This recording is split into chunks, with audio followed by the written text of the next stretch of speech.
दोस्तों नमस्कार। दोस्तों आज का विषय है प्रोबेट क्या होती है।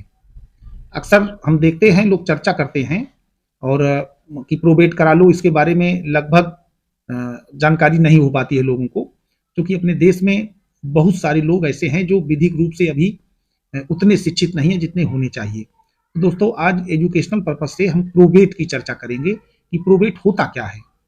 दोस्तों अगर कोई व्यक्ति कोई वसीयत करता है तो उस वसीयत का एग्जीक्यूशन कैसे किया जाए, क्योंकि वसीयत बहुत अलग अलग तरीके से हो सकती है।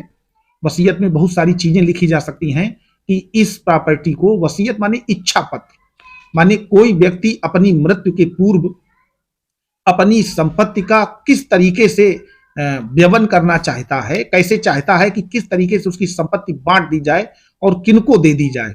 तो ऐसा व्यक्ति जब अपनी उन इच्छाओं को लिपिबद्ध कर देता है, माने लिख देता है, लिख करके वो उसको रजिस्टर्ड करा देता है किसी रजिस्ट्रार के यहाँ, या कभी कभी ऐसा भी हो जाता है कि वो रजिस्टर नहीं हो पाती है, उससे पूर्व में ही व्यक्ति की मृत्यु हो जाती है।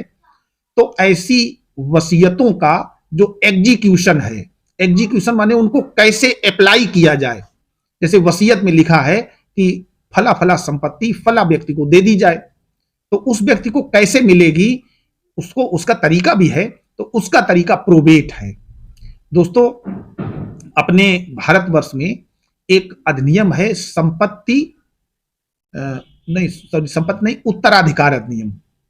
माने किस व्यक्ति को किस किस चीज का उत्तराधिकार प्राप्त होगा, इसका एक एक्ट है जिसमें प्रोबेट का विवरण सेक्शन 276 में दिया गया है, 276। वैसे तो भारतीय उत्तराधिकार अधिनियम में 264 लेकर के 300 तक वसीयत के संबंध में और प्रोबेट के संबंध में ही प्रोविजन है, लेकिन प्रोबेट का स्पेसिफिक प्रोविजन सेक्शन 276 में दिया हुआ है। दोस्तों प्रोबेट एक प्रकार का एग्जीक्यूशन होता है। एग्जीक्यूशन का मतलब होता है इजरा, जिसको उर्दू में कहते हैं, और अंग्रेजी में एग्जीक्यूशन कहते हैं। और इजरा का अर्थ होता है कि न्यायालय अपने माध्यम से किसी काम को करवाता है। तो वसीयत में जो जो बातें लिखी हैं, सबसे पहले उनको वसीयत को कोर्ट में साबित करा लिया जाता है। माने ऐसा सिस्टम बना दिया गया है कि कोई वसीयत सही है, बिल्कुल असली है, जब ये कंफर्म हो जाता है तो उसका एग्जीक्यूट भी करा दिया जाता है। अब वसीयत सही है या नहीं सही है, ये किस न्यायालय में दाखिल होगी, इसका प्रोबेट कहाँ दाखिल होगा, इस संबंध बात करते हैं। दोस्तों प्रोबेट हमेशा डिस्ट्रिक्ट जज की न्यायालय में दाखिल होता है, जनपद न्यायाधीश के न्यायालय में।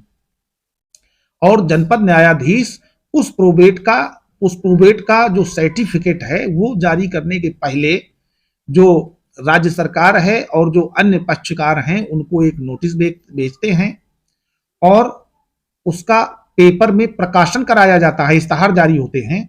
और प्रकाशन होने के बाद अगर कोई आपत्ति नहीं आती है तो ऐसी वसीयत में जो गवाह हैं उनका एविडेंस होता है वहां। वसीयत कंफर्म हो जाने के बाद उस वसीयत का प्रोबेट जारी कर दिया जाता है, माने उसको एग्जीक्यूट करने की प्रक्रिया, सर्टिफिकेट दे दिया जाता है। इसका मतलब है कि वसीयत वो पूर्ण रूप से साबित हो जाती है कि ये जो इसमें लिखा है, इसकी जो अंतर्वस्तु है, इसको जो फैक्ट हैं वो बिल्कुल सही हैं, और उन फैक्ट्स के आधार पर उस वसीयत का एग्जीक्यूशन कर दिया जाए। माने उसमें जो जो लिखा है वो प्रक्रिया पूरी कर दी जाए। माने उसमें म्यूटेशन भी हो जाता है, हो सकता है, कब्जे का ट्रांसफर भी हो सकता है, होता है, और ये सारी प्रक्रियाएं होती हैं। अगर कोई बैंक में मामला, पैसा जमा है, उसका सक्सेशन हो जाएगा। और अगर कहीं कोई शेयर है या और कोई हाउसिंग प्रॉपर्टी है, जो भी है, उसको उन लोगों के हैंडओवर कर दिया जाएगा जिनके लिए मृतक व्यक्ति ने अपनी मृत्यु के पूर्व कोई वसीयत लिखी थी।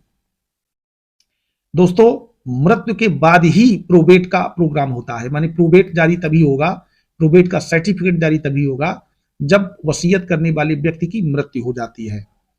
और जहां पर वो संपत्ति जो प्रोबेट में है, जो वसीयत में है, वो संपत्ति वसीयती जिस डिस्ट्रिक्ट जज के जुडिक्शन वाले एरिया में स्थित होगी, उसी डिस्ट्रिक्ट जज के यहां इसकी प्रोबेट का प्रार्थना पत्र दाखिल होगा।